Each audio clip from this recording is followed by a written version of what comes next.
Vamos à mensagem de hoje. O título da palavra é Entre o que ficou e o que nos chama. Creio que esse título traduz muito do nosso sentimento quando a gente passa o Natal e está nesse período, nesse limbo em que parece que o ano já acabou, mas ainda não acabou. E existem muitas expectativas sendo criadas ou alimentadas no nosso coração para o ano que vai se iniciar. E orando essa semana, perguntando ao Senhor, exatamente assim, Senhor, o que o Senhor quer falar com a igreja? Porque foi um ano em que o Senhor falou tanto conosco como igreja, não é verdade? Eu estava recordando tantas coisas que o Senhor foi trazendo para nós como igreja, nos fazendo crescer, nos confrontando, nos desafiando e até mesmo nos abençoando, que eu perguntei, Senhor, ainda há alguma coisa para ser dita nesse ano? E esse sentimento, né, de que parece que as coisas que devem ficar para trás começam a nos agarrar, não nos arranhar, na verdade, as unhas acabam nos arranhando, mas elas não conseguem mais segurar, porque o ano está acabando, a gente tem que avançar. Mas ao mesmo tempo, a gente fica um pouco ansioso pelo que está ali na frente, fica esse conflito dentro do nosso coração. E aí o Senhor me respondeu muito pastoralmente na carta aos Filipenses. E não há uma crise que a gente tenha que tratar hoje. Graças a Deus, a melhor coisa do mundo é terminar o ano sem uma crise na igreja, como pastor. Glória a Deus por isso. Eu fiquei pensando, Senhor, qual é a última coisa que a gente precisa tratar na igreja? Eu falei, eu não sei. E o Senhor não falou nada. E graças a Deus por isso, isso é bênção de Deus, sinal de que ao longo do ano Ele foi nos tratando, Ele foi falando conosco. Mas existem coisas ainda a serem ditas, e Ele me levou à carta do apóstolo Paulo e do Timóteo, nessa carta em parceria aí, que eles fazem à igreja em Filipos, uma carta muito pastoral, para trazer uma orientação pastoral para a igreja também, para lidar com esse tipo de situação em que nós nos encontramos em momentos do ano como esse. Quero ler com você Filipenses capítulo 3, verso 12 até o 16. Minha versão NAA, ela está projetada ali, você pode acompanhar. Está escrito assim: não que eu já tenha recebido isso, ou já tenha obtido a perfeição, mas prossigo para conquistar aquilo para o que também fui conquistado por Cristo Jesus. Irmãos, quanto a mim, não julgo havê-lo alcançado, mas uma coisa faço, esquecendo-me das coisas que ficam para trás e avançando para as que estão diante de mim, prossigo para o alvo, para o prêmio da soberana vocação de Deus em Cristo Jesus. Todos, pois que somos maduros, tenhamos este modo de pensar. E se em alguma coisa vocês pensam de modo diferente, também isso Deus revelará para vocês.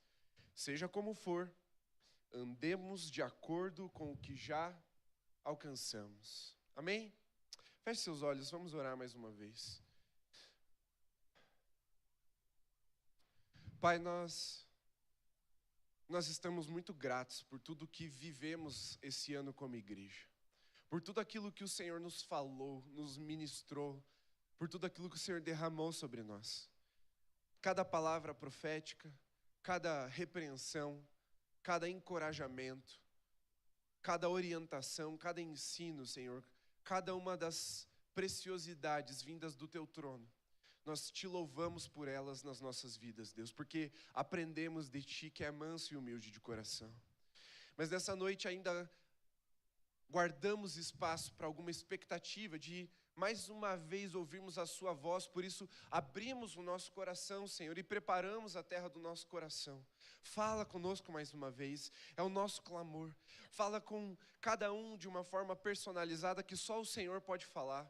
A palavra ministrada é uma só, mas o poder do Teu Espírito de traduzi-la para o âmago no nosso coração, para a intimidade do nosso espírito, é real em nosso meio. Nós cremos nisso. Então, Senhor, fala a cada coração de forma especial, em nome de Jesus. Amém, Senhor. Amém? Muito bem. Vamos lá, entre o que ficou e o que nos chama.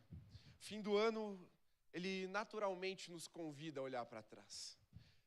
Todo fim de ciclo, isso acaba acontecendo. De alguma forma a gente avalia, porque a gente precisa ver as diferenças daquilo que a gente está encerrando, daquilo que está ficando para trás, e dos ciclos novos que estão se abrindo, das novas realidades que estão se criando, das novas oportunidades que o Senhor está nos dando. Isso é muito natural para nós.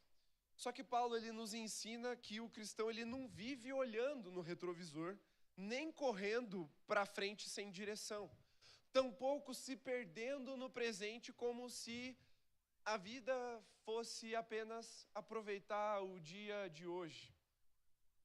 Há uma instrução de como nós lidamos com essas coisas, de como nós lidamos com o tempo. E nós, como cristãos, somos instruídos a viver entre a memória e a esperança, guiados pela graça de Cristo. Porque nós vivemos entre um passado que nos arranha, mas não nos prende, e um futuro que já apalpamos, mas que nos escapa. É aquela coisa do reino de Deus e da expectativa já realizada e da expectativa daquilo que ainda vai se realizar na chegada do reino de Deus. Quando nós vemos aquilo que já se cumpriu e as coisas que ainda vão se cumprir. As promessas, não somente as profecias, mas também as promessas de Deus, e aqui não só como povo de Deus, mas como filhos de Deus que já se cumpriram nas nossas vidas, e aquelas outras que ainda estão na prateleira, e de vez em quando vamos ao lugar da oração, nós lembramos, Senhor, ainda há algumas coisas que o Senhor prometeu que precisam se cumprir nas nossas vidas. E final do ano, geralmente, quando a gente para avaliar, a gente traz essas coisas à tona. E é natural. Só que algumas pessoas entram em ansiedade ou entram em uma nostalgia que cativa o nosso coração. Aqueles que entram num lugar de ansiedade começam a desprezar o passado e, inclusive, o presente, a querer logo o que está pela frente, colocando a expectativa de realização no amanhã e naquilo que o amanhã guarda para nós. É a sina biológica do ser humano. Ele nasce, ele cresce, depois que cresce ele amadurece, depois que amadurece ele casa, depois que casa ele tem um filho, depois do primeiro tem o segundo, quando que vem o terceiro, daí depois do terceiro quando que fecha, e aí envelhece, e aí a gente coloca na expectativa, a expectativa de realização sempre no que está na frente. E isso vai aumentando o vazio no nosso coração, porque acaba nos levando a uma busca desorientada sobre a satisfação e a realização. Outros, já um pouco mais amargurados e com uma tendência mais melancólica, acabam se apegando às memórias do passado e ficam naquela nostalgia rançosa. No meu tempo tudo era melhor. As músicas do meu tempo eram melhores, os hinos do meu tempo eram melhores, a rua no meu tempo era melhor, tudo naquele tempo era melhor, e a gente acaba deixando de desfrutar das coisas que estamos vivendo e daquilo que o Senhor tem preparado para nós. Mas qual é a forma saudável de nós lidarmos com toda essa angústia gerada pelo tempo no coração humano? Nós encontramos essa instrução aqui. Filipenses capítulo 3, do verso 12 ao 16. Essa carta ela foi escrita pelo apóstolo Paulo, muito provavelmente na sua prisão em Roma. Alguns pensam que pode ser em outra prisão, mas a maioria concorda, que ele escreveu ali aproximadamente no ano 60, na sua primeira prisão, lá na cidade de Roma.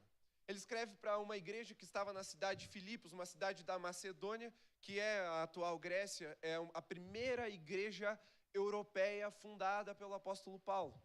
E uma igreja que não tinha nela conflitos e crises teológicas como a maioria das outras igrejas tinham. Diferentemente das outras cartas, ou da maioria das outras cartas, a carta aos Filipenses ela não é motivada por uma crise teológica. Como nós lemos as cartas aos Coríntios, era uma bagunça, era uma dificuldade que a igreja estava vivendo, e havia uma crise teológica profunda acerca da eclesiologia, de como deveria ser feito o culto e como os dons do Espírito, uma igreja que tinha todos os dons, estava vivendo a sua crise dentro do momento de culto. Agora, a carta aos Filipenses, ela não tem esse alvo, resolver uma crise teológica.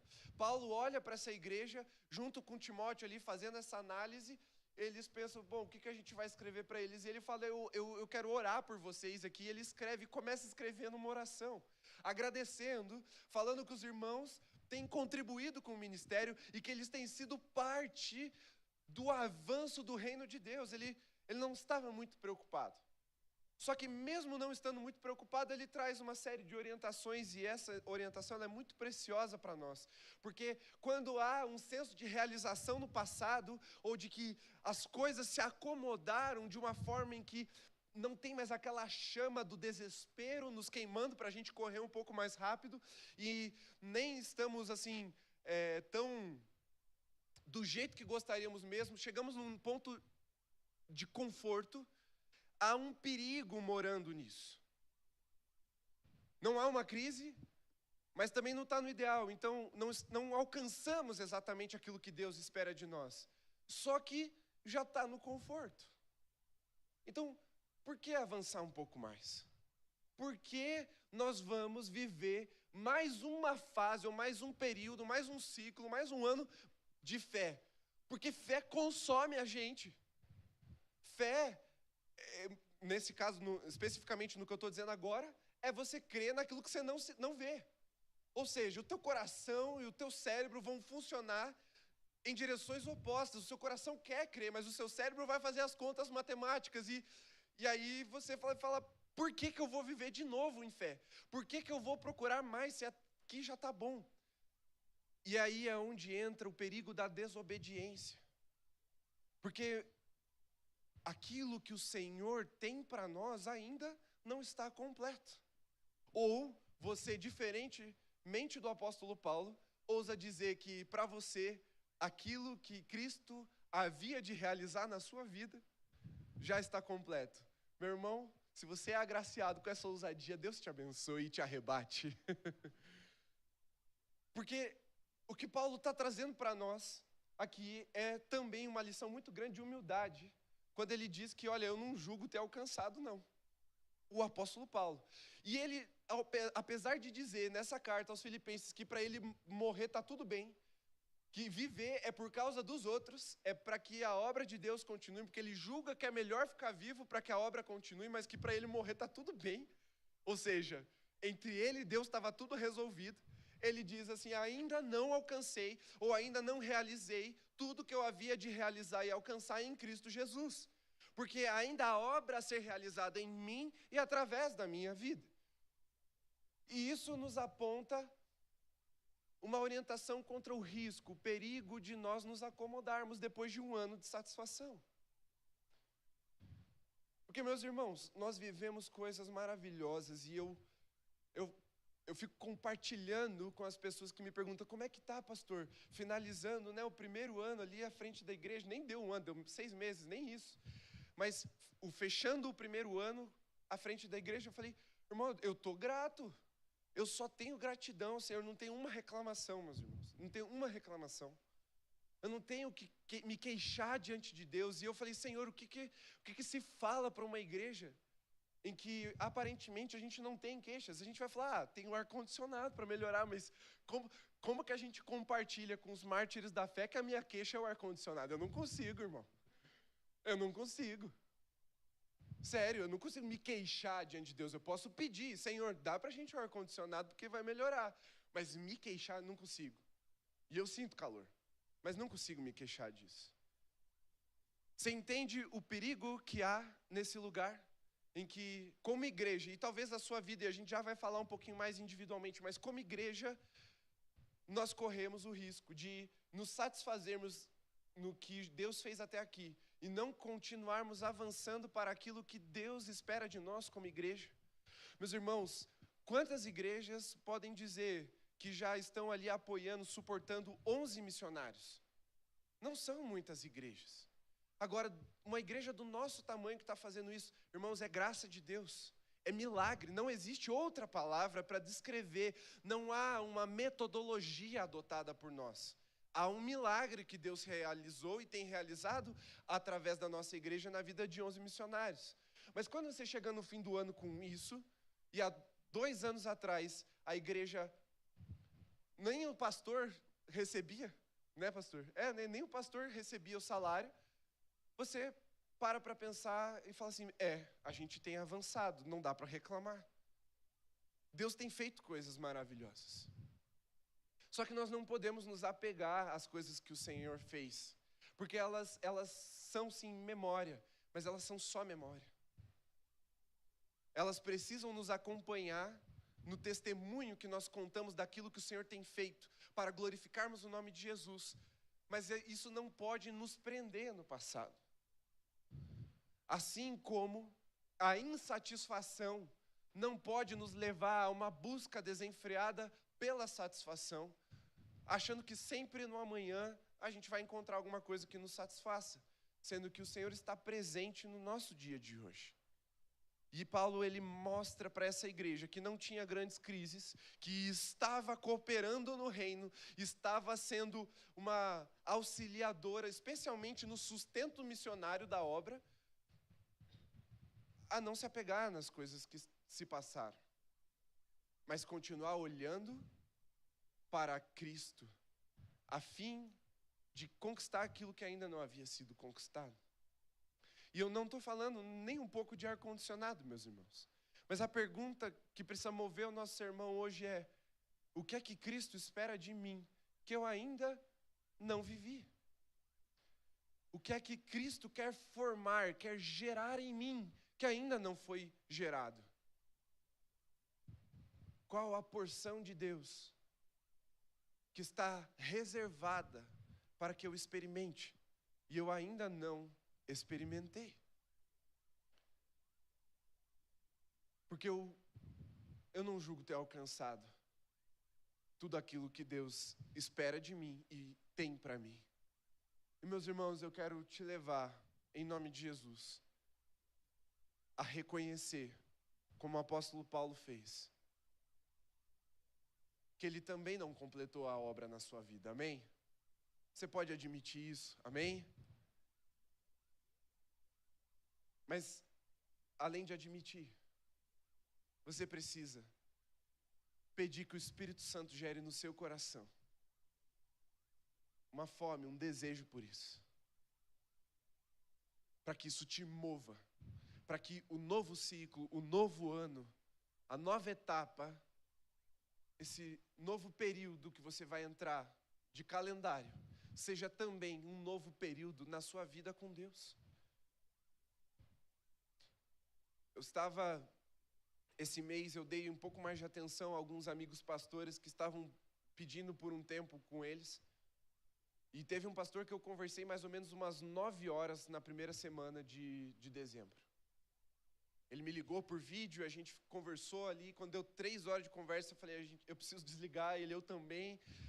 Mas aí eu te ligo amanhã. Eu falei, meu Deus, amanhã? E ligou e a gente conversou. E uma terceira vez na mesma semana, deu quase 9 horas de conversa. E ele estava me dizendo assim, pastor, eu não sei o que fazer agora. Passou essa crise, passou essa outra crise, agora as coisas estabilizaram e eu não sei mais o que fazer. Aí eu falei, irmão, ou Deus quer que você saia, que você vá para outro lugar, ou Deus quer te mudar. E quando eu falo te mudar, não é um ajuste ou outro, é talvez você precise morrer e nascer de novo no ministério. Talvez o que você precise é ser outro pastor. E Deus pode fazer isso em você, Ele pode te matar, te ressuscitar e te dar um novo espírito, uma nova unção para esse novo tempo. Mas se você está entendendo, Senhor, que chegou um novo tempo à sua igreja, você não pode mais ser o mesmo pastor, só que isso implica numa vida diferente. Nessa hora que eu disse isso, ele baixou a cabeça e disse, Deus tem me chamado para o jejum há 6 meses. Só que eu não tenho disciplina para fazer. Eu falei, então você ora e pede disciplina, meu irmão, porque você não precisa nascer com a disciplina. Você pode clamar ajuda ao Senhor. Porque se você não reiniciar algumas coisas, ou fazer diferente algumas coisas, ou viver coisas diferentes no Senhor, talvez o seu ano ele seja mais do mesmo. E aí você troca a sua agenda de 25 para 26, mas ela continua nas mesmas coisas velhas. E principalmente, meu irmão, envelhecidas, que foram muito boas até aqui, que serviram a um propósito, não é para você descartar como se nada valessem. Elas têm um peso de memória, há algo a ser carregado, há um testemunho a ser enriquecido por isso, mas você não pode levar necessariamente, só porque deu certo, necessariamente levar para o seu ano seguinte. O que você precisa é ouvir a voz de Deus para obedecer. Ouvir qual é a expectativa de Jesus para o seu próximo ano. Porque existem coisas boas que você viveu esse ano que não vão servir para o próximo ano. Existem coisas ruins que você vai precisar abandonar. Existem pecados que precisam ser levados à cruz. Mas, meus irmãos, o mais difícil para nós é abandonar aquilo que a gente viu que deu certo. Não é porque deu certo. Porque, preste bem atenção no que eu vou dizer, porque parece capcioso, mas não é. Nós não fomos chamados para dar certo, nós fomos chamados para obedecer ao Senhor. Porque o mesmo apóstolo Paulo que está nos ensinando tudo isso até aqui, é o apóstolo Paulo que terminou preso, condenado e morto, depois de ter sido abandonado pelos seus. Ele não terminou dando certo, ele terminou obedecendo.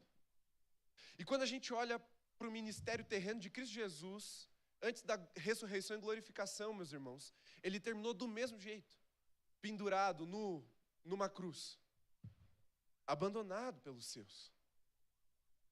Aos olhos humanos, isso não é dar certo, mas é obediência integral ao Senhor.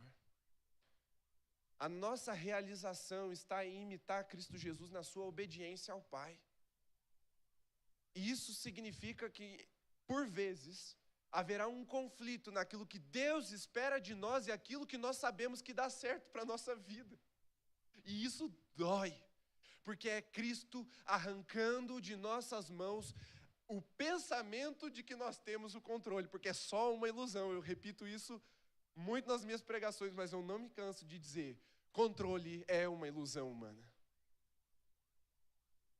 É Cristo arrebatando das nossas mãos aquilo que nos ilude, para que a nossa fé no Pai possa crescer e a nossa obediência se torne integral. Mas quando nós vemos esse texto, nós precisamos aprender a olhar para trás, sem se prender. O que é que Paulo está falando? Olha, nesse texto Paulo reconhece que ele ainda não alcançou a perfeição, verso 12 e verso 13. Por isso, não permite que o passado defina a sua identidade ou até mesmo o seu futuro. Em outras palavras, meu irmão, o que você viveu no ano de 2025 não define quem você é em Cristo. Nem para o bem, nem para o mal. Por quê? Porque erros, pecados, não são âncoras eternas. Se você falhou no propósito que você fez no final de 24 para 25, o ano inteiro, e você terminar aqui nesse culto essa noite, clamando ao Senhor em arrependimento por perdão e misericórdia, você pode terminar o seu ano bem. Porque você pode ter arrastado essa âncora do pecado e do erro o ano inteiro. Da falha, da miséria, do constrangimento, da vergonha. Mas se você olhar para Cristo com fé, Ele pode redimir o seu coração e te levar ao lugar de plenitude e redenção. Veja o ladrão na cruz. Ele terminou mal, ele terminou numa cruz. No mesmo estado que Jesus, provavelmente não tão castigado, mas pendurado como Cristo.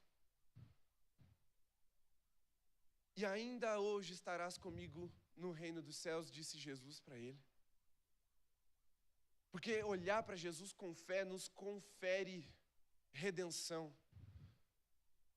Então o ano que você viveu pode não ter sido o ano que você quis, ou que você projetou, que você sonhou, que você idealizou, que depois de ter visto uma live no Instagram, 2024 estava cheio, de live no Instagram 5 da manhã, você falou, esse ano ou vai ou voa. E aí não voou, você só se arrastou. E quando viu, estava se arrastando para trás. E não foi nada. Não teve um sonho que você conquistou. Não teve nada de bom que você possa falar assim, olha, esse ano eu se consagrei. Mas isso não precisa te definir, porque a nossa identidade está em Cristo Jesus. Você ainda é filho de Deus.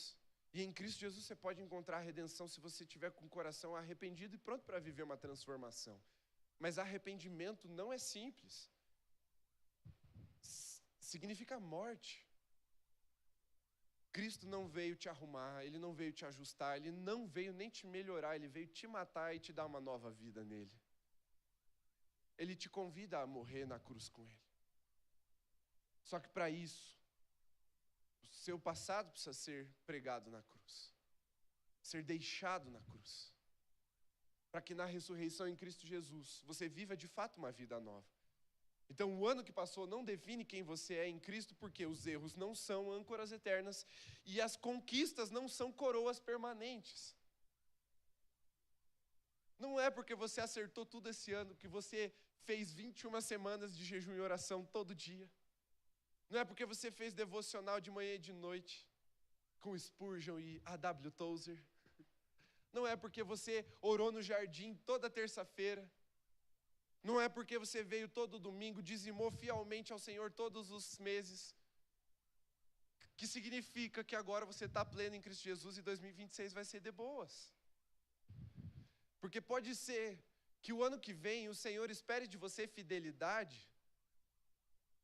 você ganhando uma fração do que você ganhou em 2025. Ou pode ser que toda a sua fé contemplada na sua vida devocional seja provada numa situação de saúde em 2026. Ter vivido boas coisas em 2025 não confere a nós coroas permanentes. A nossa coroa é Cristo Jesus e somente Ele. Porque tudo que vivemos, vivemos por graça. E elas não garantem um ano seguinte de bonança. E se alguém te enganar ou tentar te enganar dizendo que não, está tudo certo, ano que vem vai ser melhor, talvez não seja, talvez seja. E eu quero muito que seja. E eu estou orando para que seja. Mas talvez no final de 26 a gente tenha que lidar com uma crise como igreja. Ou vocês acham que já não está no nosso radar como liderança o que a gente vai viver como nação ano que vem nas eleições? Se nós não vivermos uma crise, eu escrevo um livro sobre isso ano que vem, irmão. De verdade. Eu comprei livros novos, estou relendo alguns livros que eu já tinha lido sobre a fé e política, e eu não estou falando de partidarismo, fique tranquilo. Mas a gente precisa aprender a se relacionar com essa dimensão da nossa realidade, que é a política, de uma maneira bíblica e saudável. E a igreja mostrou-se inapta para isso há 4 anos atrás. E o ano que vem vai ser um teste, e talvez a gente reprove de novo. Quando eu falo a igreja, não estou falando a nossa igreja. Nós não estávamos aqui 4 anos atrás, a igreja de Jesus no Brasil. Mas o ano que vem, talvez a gente termine tendo que lidar com crise. E o sermão seja de reconciliação, irmão. Você tem que estar trocando cálice. Não sei, queira Deus que não. Queira Deus que o amado Espírito Santo prevaleça sobre os nossos corações e nos leve à obediência à palavra para amarmos os nossos irmãos acima de todas as coisas. Amém? Queira Deus que isso se realize em nós. E nós vamos preparar a igreja por meio de pregações. A gente vai fazer uma série de pregações sobre isso. Mas talvez a gente viva crises. Por quê? Porque ter conquistado tudo que a gente conquistou, ter reformado, irmãos, vamos contar só para a gente pôr as pedrinhas na coroa, e depois a gente põe nos pés de Jesus. A gente começou o ano reformando aqui o auditório, porque não cabia mais gente, a gente tinha que adicionar 30 cadeiras, adicionamos 30 cadeiras ao auditório. Depois de ter trocado todas as cadeiras, porque eram bancos de madeira, compramos cadeiras acolchoadas. Reformamos aqui todo o auditório, teto, chão, aqui essa parte da frente. Estacionamento, me ajuda aí. Os banheiros foi bem importante. A gente foi fazer um batismo aqui, irmãos, para quem não estava aqui no início do ano, tinha um batistério bem aqui. A gente encheu de água de manhã para o batismo acontecer à noite. Durante a tarde, eu estava esvaziando no banheiro feminino, porque é bem aqui embaixo. E aí as coisas começaram a estufar, os presbiterianos dão risada essa hora, né? Que desperdício de água, né? Mas tinha a irmã ficando presa com a porta emperrada que estufou por causa da umidade. Reformamos os banheiros, construímos um terceiro banheiro. Reformamos o piso, pintamos. Cozinha foi reformada também. O jardim de oração, fizemos os beirais. Eu não sei se os irmãos repararam, mas terminou os beirais. Agora é só pintar lá a parte de fora e termina essa parte. Calçada, fizemos a calçada, pintamos o muro. Oi? As portas agora estão tudo bonitinhas. Ministério infantil, mesa de som, luzes. Irmãos, Deus foi muito bom. E glória a Deus por isso, mas isso significa que o ano que vem a gente vai viver só coisa boa também? Não significa. Nós precisamos olhar para o passado, trazer conosco as memórias que alimentam, que incrementam, que enriquecem o testemunho. Mas nós não podemos nos apegar ao passado, dizendo, ai pastor, o ano passado que foi bom, né? E deixa eu dizer uma coisa bem importante para nós aqui como igreja. Nós estamos crescendo. E crescimento dói. Eu não sei se, como eu, você também foi aquela criança que tinha dor na perna e a mãe falava, é dor de crescimento. Eu tive muito disso. E não foi porque eu cresci muito, mas doeu. Doeu bem minhas pernas. Crescer dói e você vai sentir falta de algumas coisas que a gente só consegue viver até um certo tamanho. Aproveita enquanto tem. Mas depois não fique reclamando que não tem mais. Porque isso é bênção de Deus. Mas não pode nos prender no passado. Então eu quero que você se pergunte, quando você olha para trás e tenta aprender, o que esse ano me ensinou, sem que eu precise continuar carregando? O que você aprendeu nesse ano que você não precisa mais carregar? Chega disso. Eu espero, meu irmão, com muito carinho, que você tenha aprendido ao longo das mensagens acerca da graça de Deus, porque ela foi muito bem pregada nesse púlpito esse ano. Quantas vezes o Senhor nos libertou do legalismo só esse ano? Não volte para o legalismo. Não volte para o legalismo, para o ascetismo, essas coisas que corrompem a fé em Cristo Jesus, que nos fazem acreditar que de alguma forma a gente merece alguma coisa. Não, é graça de Deus. O que é que Jesus tirou do seu coração esse ano que você não pode levar para o ano que vem? Mas também pare e pense um pouquinho. O que é que você aprendeu esse ano? Que o ano que vem você precisa continuar vivendo. A segunda coisa que a gente aprende, então a primeira é olhar para trás e aprender, a segunda é olhar para frente e almejar. Existe uma palavra muito corrompida no seu significado, ou melhor, na sua aplicação, mas o seu significado é puro, que é ambição. Ambição não necessariamente é algo ruim. Ela pode ser redimida em Cristo Jesus, ela pode ser purificada pelo Espírito de Deus a nos levar a olhar para algumas coisas e a almejarmos, a desejarmos de uma forma virtuosa. E quando nós olhamos para frente, o que a gente precisa é, de fato, almejar, ambiciar, nos tornarmos cada vez mais semelhantes a Cristo Jesus. É que Cristo seja formado em nós. A vida cristã, ela é um movimento orientado. Mas preste bem atenção, o alvo não é o sucesso terreno. O alvo é a plena comunhão com Cristo Jesus.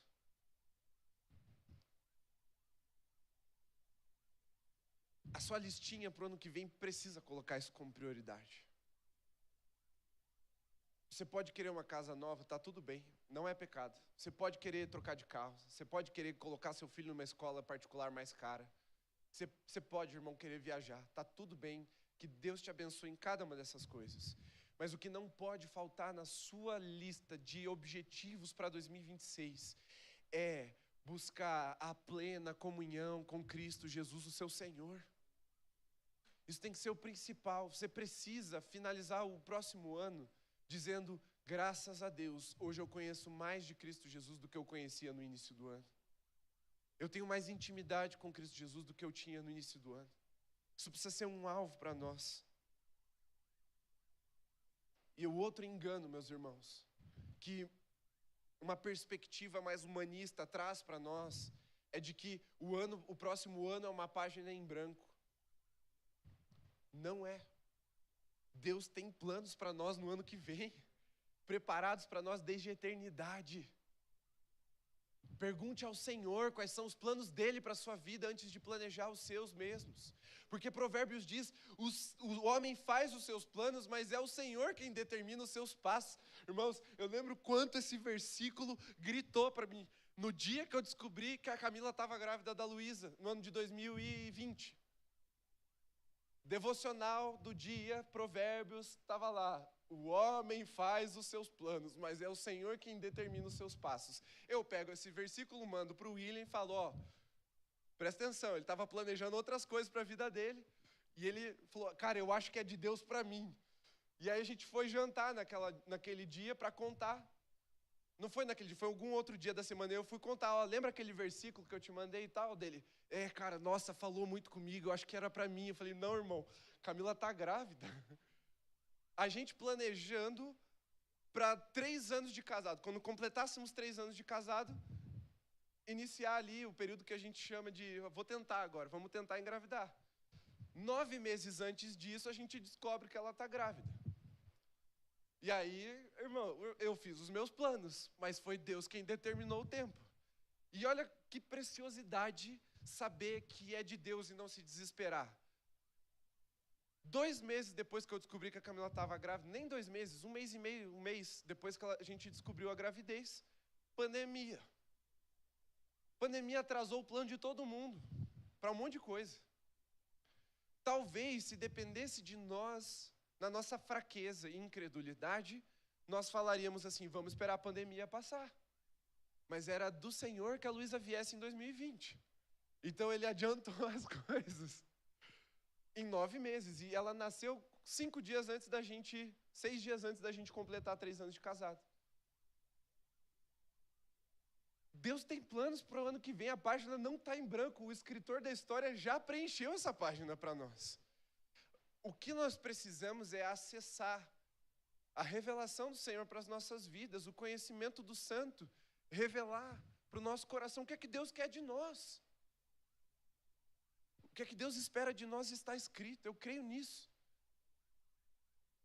E aí sim, a gente vai viver ou não aquilo que o Senhor está planejando para nós como indivíduos. Mas confie que o que Deus planejou para o seu futuro é infinitamente melhor do que o que você planejou. Porque quando o apóstolo Paulo fala aos romanos que a vontade de Deus ela é boa, ele quer dizer isso mesmo, é do grego bom, boa. Não tem outra explicação. É isso aí, está bem traduzido. Quando diz que é agradável, irmão, é que você vai gostar.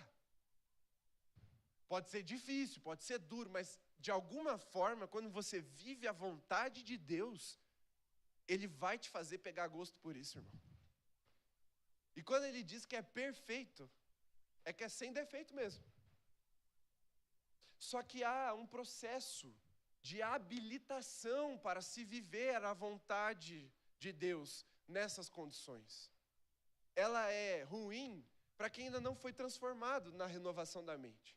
Ela é desagradável para quem não foi transformado na renovação da sua mente. E ela é imperfeita para quem não foi transformado na renovação da sua mente. Mas para aqueles que se permitem ser mudados pelo Espírito de Deus, há uma vontade boa, agradável e perfeita preparadas para nós no ano que vem. Você crê em Jesus? Você confia que Ele é melhor do que você para planejar o seu ano? Eu também confio. E quando a gente orar pelo ano que vem, a gente precisa orar, Senhor, faça a sua vontade, porque ela é melhor do que a nossa. E aí a gente pode pedir também. E, Senhor, que se a minha vontade for ruim, descarta. Mas primeiro, faça em nós a sua vontade, porque ela é melhor do que a nossa. E esperança cristã não é otimismo, meus irmãos. É promessa. Nós não somos otimistas, nós somos realistas. Porque não é que existe uma chance da promessa se cumprir, para que de forma otimista a gente acredite. Toda a promessa de Deus vai se cumprir na vírgula. Ele é fiel, Ele é justo e bom. E almejar não é uma ambição carnal, é um desejo santo de viver a vontade de Deus para nós. E aí você precisa se perguntar, para onde que eu estou correndo? E principalmente, por que eu estou correndo para esse lugar? Se Cristo é suficiente, se sua graça nos basta, se Ele é o nosso Senhor, por que eu ainda insisto em correr para esse lugar que eu estou correndo? Por que eu ainda insisto em orientar todas as minhas forças e os meus desejos e os meus anseios para algo que não pode me preencher, que não pode me satisfazer? Se esse algo é uma pessoa e essa pessoa é Cristo Jesus e somente Ele pode fazer isso. Coloque o seu ano nas mãos de Jesus e peça para Ele dar forma a esse novo ano. Aprenda a orar sob a orientação do Espírito, porque o mesmo apóstolo Paulo fala em Romanos 8, que nós não sabemos orar como convém. Que quando a gente começa a orar do nosso jeito, o Espírito Santo começa a se desesperar diante de Deus com gemidos inexprimíveis. Ele fala, Senhor, calma, não atende, pelo amor de Deus, não faça isso. Porque a gente ora mal, mas se o Espírito nos orientar, as nossas palavras serão matéria-prima para a realização da vontade de Deus nas nossas vidas. Só que precisamos ser cheios do Espírito para transbordarmos em oração. Que o Senhor tenha misericórdia de nós na hora de orarmos para o nosso próximo ano, amém? Mas que Ele nos encha de inspiração. A fé não é estática, nem circular. Ela é teleológica, ou seja, ela tem um propósito. Ela caminha em direção a um fim definido, que é a conformidade com Cristo de todas as coisas, inclusive de nós mesmos. Quando estivermos totalmente conformados em Cristo, a nossa fé foi contemplada. E aí a gente pensa e fala, tem chão pela frente, Senhor. Que venha 2026, um ano cheio de Cristo Jesus em nossas vidas. Cristo revelado, Cristo em nós. Para que Deus se agrade do nosso coração. E a última coisa desse texto que eu quero pincelar para nós aqui e fechamos, é desenvolver o modo de pensar que Paulo fala nesse texto, nos versos 15 e 16. Primeiro, no verso 16 ele diz assim, tão somente vivamos de acordo com o que já alcançamos. Esse modo de pensar, ele tem a ver com essa perseverança ordenada. Aqui Paulo une uma doutrina e uma prática. Na academia, na faculdade, a gente aprende que é doutrina e praxis. É só uma palavra bonita para prática, para pôr a mão na massa. Já alcançamos justificação, doutrina, amém? É por fé, não tem o que fazer. Alcançamos justificação em Cristo Jesus, amém? Ele confere a nós justificação. Já recebemos nova identidade, amém? Por fé em Cristo Jesus, doutrina. Portanto, prática, devemos andar de modo coerente a essas duas coisas, justificação e nova identidade. Tão somente, é só isso. Vivamos de acordo com o que já alcançamos, porque nos foi dado a salvação e uma nova identidade em Cristo Jesus. É um chamado à perseverança fiel, não a uma ansiedade. Maturidade não é ter todas as respostas, mas é pensar corretamente na caminhada. É entender o que Deus está fazendo ou confiar que Deus está fazendo. Vamos lá para a gente finalizar a nossa conclusão. O texto nos liberta de dois extremos comuns do mês de dezembro. É um ressentimento paralisante, meu ano foi perdido, só vivi coisas ruins, fizeram isso comigo, fizeram aquilo comigo, eu estou marcado, estou traumatizado, estou ruim. E nos liberta da nostalgia enganosa. Meu melhor tempo já passou. Ah, meu Deus, e agora? Só piora, só piora. Olha só as notícias, irmãos, não é verdade. Se você não acredita em mim, eu quero te dar um conselho. Assista um vídeo, pesquisa assim no YouTube. A Máquina do Tempo, no canal Spotniks. Um vídeo de 20 minutos. Ele faz uma retrospectiva de 200 anos. E ele vai te mostrar que as coisas não estão só piorando, não. E nem é um vídeo cristão, tá? Uma narrativa muito interessante. 200 anos para trás, até agora. E é muito melhor o que a gente vive hoje. O que acontece é que o nosso coração envelhece mal. Nosso coração envelhece mal, contaminado pelo pecado. Mas Deus está redimindo muitas coisas, Deus está fazendo muitas coisas, a igreja está muito viva e fiel e perseverante. A igreja é remanescente de Deus na terra. Tem muitas coisas boas que Deus está fazendo. E Deus pode fazer na sua vida. O que você precisa é se livrar tanto desse ressentimento paralisante quanto dessa nostalgia enganosa.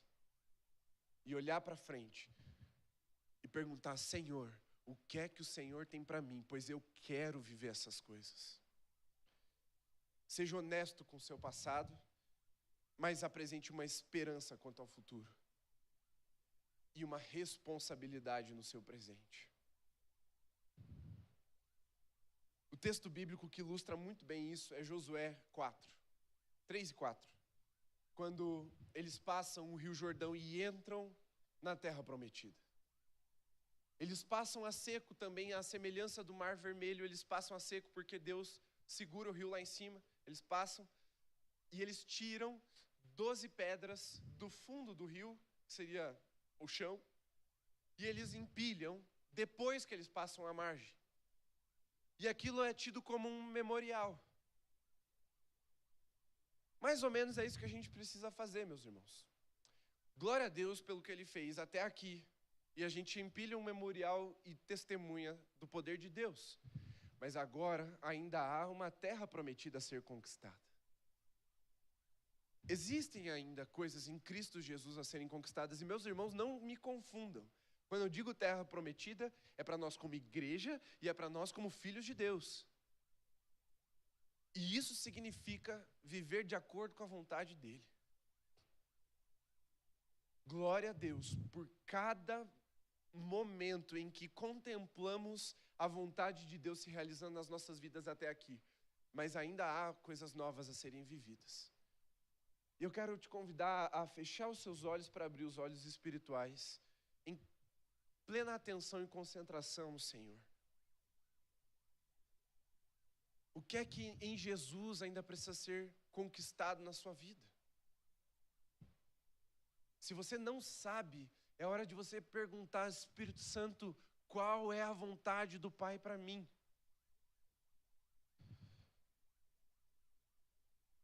E se a sua mente ainda tem dificuldade de experimentar essas coisas, peça ao Espírito Santo para que Ele te ensine a viver, ou melhor, a desenvolver o modo de pensar que Paulo está falando aqui, que é de uma maturidade de fé, de uma perseverança ordenada. Porque talvez você ainda esteja sentado no leito do rio, vivendo de acordo com o que já foi alcançado. E você criou paradigmas, e Deus respeitou os seus paradigmas, porque esse é o nosso Senhor. Sendo Senhor de tudo, ainda assim compreende as nossas limitações e muitas vezes respeita o nosso ritmo. Paradigma é a limitação de fé que você impõe para o poder de Deus. Como foi com aqueles 3 exemplos: Jairo e a filha, a mulher do fluxo de sangue e o centurião. Um achava que precisava de imposição de mãos. Outra pensava que só um toque já seria suficiente. Outro disse, se com uma palavra o Senhor ordenar daqui, ele será curado lá. Cada um tinha um paradigma de fé. E foi respeitado, Jesus curou cada um desses três no seu paradigma. Talvez Deus tenha te respeitado no seu paradigma até aqui. Mas o que Ele quer de você é coisas novas para o ano que vem. Você precisa abrir mão disso. Porque paradigma serve por um tempo determinado, mas quando a gente amadurece, ele precisa ficar para trás. É hora de pôr na cruz e deixar lá. Você sabe o que eu estou falando. Pode ser coisas simples e triviais, como orar só de joelho e olho fechado, ou podem ser coisas muito mais críticas na sua fé. Não, Deus pode fazer na vida dos outros, mas na minha não dá, porque na minha é mais difícil. Paradigmas. Não é porque foi assim até aqui, que não pode ser diferente, que você não pode viver coisas novas no Senhor. Deus pode fazer de você um homem de oração. Deus pode fazer de você uma mulher de Deus. Ele pode te transformar num missionário cheio do Espírito Santo. Ele pode arrebatar do seu coração a timidez, a vergonha de falar de Cristo e do seu evangelho para quem não conhece. Ele pode te transformar num pai amoroso, numa mãe paciente, num marido devoto e numa esposa honrosa e respeitosa. Ele pode te tocar, ele pode fazer coisas novas na sua vida. Mas você precisa abrir mão dos seus paradigmas para viver a vontade plena de Deus, porque o passado ensina, mas o futuro está nos chamando. A vontade de Deus separada para nós está nos chamando. Mas o teu presente vai exigir fidelidade. Todo dia, ser fiel ao seu Senhor.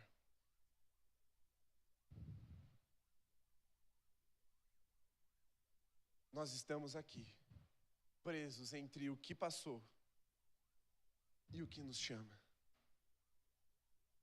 Mas a nossa esperança está reservada em Cristo Jesus. E nós podemos ter a certeza de que não existe coisa nesse mundo que possa ser comparada ao que Deus está preparando para nós, como herança em Cristo Jesus. Amém? Irmãos, pode ficar em pé.